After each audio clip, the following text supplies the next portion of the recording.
ಮಾಜಿ ಪ್ರಧಾನಿ ದೇವೇಗೌಡರ ಪತ್ನಿ ಚೆನ್ನಮ್ಮ ವಿಧಿವಶರಾಗಿರ್ತಕ್ಕಂಥ ಈ ಸಂದರ್ಭದಲ್ಲಿ ಅವರ ಮೊಮ್ಮಗ ಪ್ರಜ್ವಲ್ ರೇವಣ್ಣ ತಾನು ಕೂಡ ಅಂತ್ಯ ಸಂಸ್ಕಾರದಲ್ಲಿ ಭಾಗಿಯಾಗಬೇಕು ಅಂತ ಮನವಿ ಮಾಡಿಕೊಂಡಿದ್ರಂತೆ. ಅದಕ್ಕೆ ವಿಡಿಯೋ ಕಾನ್ಫರೆನ್ಸ್ ಮೂಲಕ ಅವರಿಗೆ ವ್ಯವಸ್ಥೆ ಮಾಡಿಕೊಡಲಾಗ್ತಾ ಇದೆ. ಪ್ರಜ್ವಲ್ ರೇವಣ್ಣ ಮನವಿಗೆ ಜೈಲು ಅಧಿಕಾರಿಗಳು ಸ್ಪಂದಿಸಿದ್ದಾರೆ. ರಿಪಬ್ಲಿಕ್ ಕನ್ನಡಕ್ಕೆ ಜೈಲಿನ ಮೂಲಗಳು ಮಾಹಿತಿಯನ್ನು ಕೊಟ್ಟಿವೆ. ವಿಡಿಯೋ ಕಾನ್ಫರೆನ್ಸ್ ಮುಖಾಂತರ ಅದರಲ್ಲಿ ಭಾಗಿಯಾಗೋದಕ್ಕೆ ಅಂದ್ರೆ ಇಲ್ಲಿರುವವರು ಕೂಡ ಪ್ರಜ್ವಲ್ ಅವರನ್ನ ನೋಡಬಹುದು, ಅವರ ಕುಟುಂಬಸ್ಥರು ಪ್ರಜ್ವಲ್ ಅವರು ಕೂಡ ಈ ಅಂತ್ಯಕ್ರಿಯೆಯನ್ನ ನೋಡಬಹುದು. ಆ ರೀತಿಯಲ್ಲಿ ವ್ಯವಸ್ಥೆ ಮಾಡಿಕೊಟ್ಟಿದ್ದಾರಂತೆ ಜೈಲಿನಲ್ಲಿ.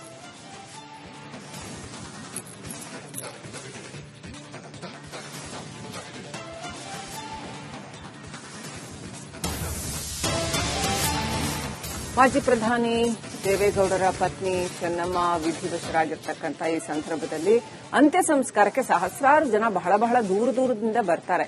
ಅವರುಗಳಿಗೆ ಊಟಕ್ಕೆ ವ್ಯವಸ್ಥೆ ಮಾಡಲಾಗಿದೆ. 130 ಸಿಬ್ಬಂದಿ ಹರದನಹಳ್ಳಿಯಲ್ಲಿ 25,000 ಜನರಿಗೆ ಊಟದ ವ್ಯವಸ್ಥೆ ಮಾಡಿದ್ದಾರೆ.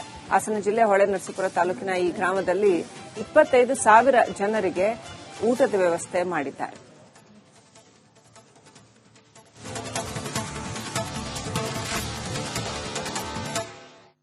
130 ಅಡುಗೆ ಸಿಬ್ಬಂದಿ ಊಟದ ತಯಾರಿ ಮಾಡ್ತಾ ಇದ್ದಾರೆ ಅಂತ ಹೇಳಲಾಗಿದೆ. ಹರದನಹಳ್ಳಿಯಲ್ಲೇ ಅವರಿಗೆ ಊಟ ಅಂತ್ಯ ಸಂಸ್ಕಾರ ಮುಗಿಸಿಕೊಂಡು ಎಲ್ರಿಗೂ ಕೂಡ ವಾಪಸ್ ಮನೆ ತಲುಪೋದು ಬಹಳ ತಡವಾಗುತ್ತೆ. ದೂರದಿಂದ ಬರುವಂತವರು ಸಾಕಷ್ಟು ಜನ, ಸಹಸ್ರಾರು ಮಂದಿ ಇರ್ತಾರೆ. ಅವರಿಗೆಲ್ಲರಿಗೂ ಊಟದ ವ್ಯವಸ್ಥೆ ಕೂಡ ಮಾಡಿದ್ದಾರೆ.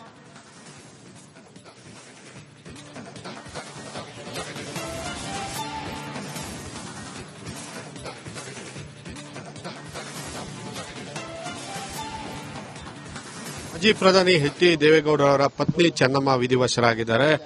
ನೋಡಬಹುದು ಆ ಒಂದು ಸ್ಥಳ, ಅಂತ್ಯಕ್ರಿಯೆ ನಡೆಯುವಂತಹ ಸ್ಥಳ ಏನಿದೆ ಆ ಸ್ಥಳದಿಂದಿದ್ದೇನೆ. ಸಂಪೂರ್ಣವಾಗಿ ಅಂತ್ಯಕ್ರಿಯೆ ನಡೆಯುವಂತಹ ಜಾಗ ಎಷ್ಟು ವಿಸ್ತಾರವಾಗಿದೆ ಅನ್ನೋದನ್ನ ನಾನೀಗ ತೋರಿಸ್ತಿದ್ದೇನೆ.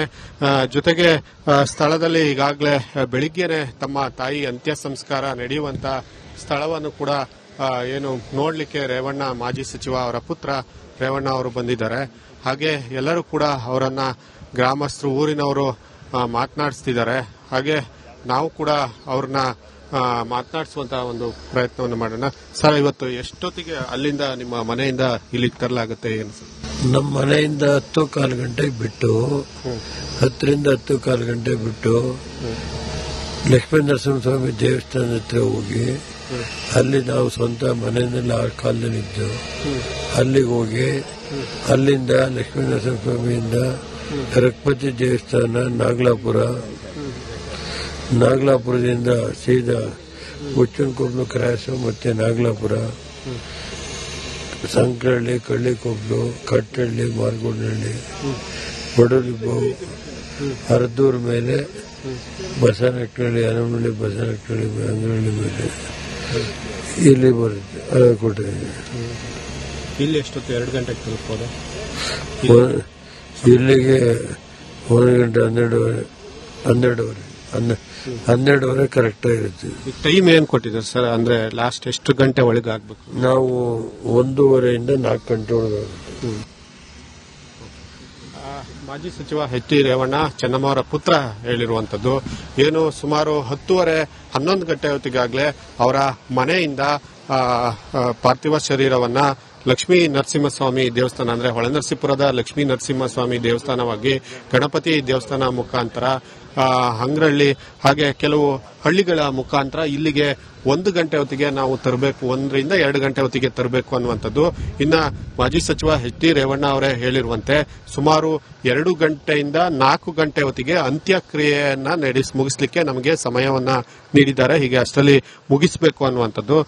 ನೋಡಬಹುದು ನನ್ನ ಹಿಂಭಾಗದಲ್ಲಿ ಇರುವಂತಹ ಜಾಗ ಏನಿದೆ ಆ ಜಾಗದಲ್ಲಿ ಚೆನ್ನಮ್ಮ ಅವರ ಅಂತ್ಯಕ್ರಿಯೆಯನ್ನ ನಡೆಸಲಿಕ್ಕೆ ಎಲ್ಲ ಸಿದ್ಧತೆಯನ್ನ ಕೂಡ ಮಾಡಿಕೊಂಡಿರುವಂತದ್ದು. ಜೊತೆಗೆ ಆ ಭಾಗದಲ್ಲಿ ರಂಗನಾಥ ಸ್ವಾಮಿ ಬೆಟ್ಟ ಏನಿದೆ ಆ ಬೆಟ್ಟದ ತಪ್ಪಲಿನಲ್ಲಿಯೇ ಈ ಒಂದು ಎಲ್ಲ ಸಿದ್ಧತೆ ನಡೀತಾ ಇರೋದನ್ನ ಕಾಣಬಹುದಾಗಿದೆ. ಸಾಕಷ್ಟು ಗಣ್ಯರು ಸಿಎಂ ಇಂದ ಹಿಡಿದು ಕೇಂದ್ರ ಸಚಿವರುಗಳು ಕೂಡ ಈ ಒಂದು ಕಾರ್ಯಕ್ರಮದಲ್ಲಿ ಭಾಗಿಯಾಗಲಿಕ್ಕಿದ್ದಾರೆ. ಸುಮಾರು 1,500-2 ಸಾವಿರ ಜನ ಸೇರ್ಲಿಕ್ಕೆ ವ್ಯವಸ್ಥೆಯನ್ನ ಕೂಡ ಮಾಡಿಕೊಂಡಿರುವಂತದ್ದು. ಸುಮಾರು 40,000 ಚೇರ್ಗಳನ್ನು ಕೂಡ ಇಲ್ಲಿ ಎಲ್ಲ ಕಡೆ ವ್ಯವಸ್ಥೆಯನ್ನ ಮಾಡಿಕೊಂಡಿದ್ದಾರೆ. ಹಾಗೆ ಸಾಕಷ್ಟು ಏನು ಜನ ಮತ್ತು ಮಂತ್ರಿಗಳು, ಮಾಜಿ ಸಚಿವರುಗಳು ಬರೋದ್ರಿಂದ ಅವರಿಗೆ ಪ್ರತ್ಯೇಕವಾಗಿ ಕೂರ್ಲಿಕ್ಕೆ ವ್ಯವಸ್ಥೆಯನ್ನ ಕೂಡ ಮಾಡಿಕೊಂಡಿದ್ದಾರೆ. ಜರ್ಮನ್ ಟೆಂಟ್ ಅನ್ನು ಕೂಡ ಅಲ್ಲಲ್ಲಿ ಅಳವಡಿಸಿಕೊಂಡು ವ್ಯವಸ್ಥೆಯನ್ನು ಕೂಡ ಮಾಡಿಕೊಂಡಿರುವಂತದ್ದು. ಒಟ್ಟಾರೆಯಾಗಿ ಇವತ್ತು ಸಂಜೆ 4 ಗಂಟೆಗೆ ಚೆನ್ನಮ್ಮ ಅವರ ಅಂತ್ಯಕ್ರಿಯೆ ಆಗುವಂತದ್ದು. ಸಾಕಷ್ಟು ಗಣ್ಯರು ಈ ಒಂದು ಕಾರ್ಯಕ್ರಮದಲ್ಲಿ ಭಾಗಿಯಾಗಲಿಕ್ಕೆ ಬರ್ತಾ ಇರುವಂತದ್ದು. ಕ್ಯಾಮರಾ ಪರ್ಸನ್ ಸಚಿನ್ ಜೊತೆ ಕುಶ್ವಂತ್, ರಿಪಬ್ಲಿಕ್ ಕನ್ನಡ, ಹಾಸನ.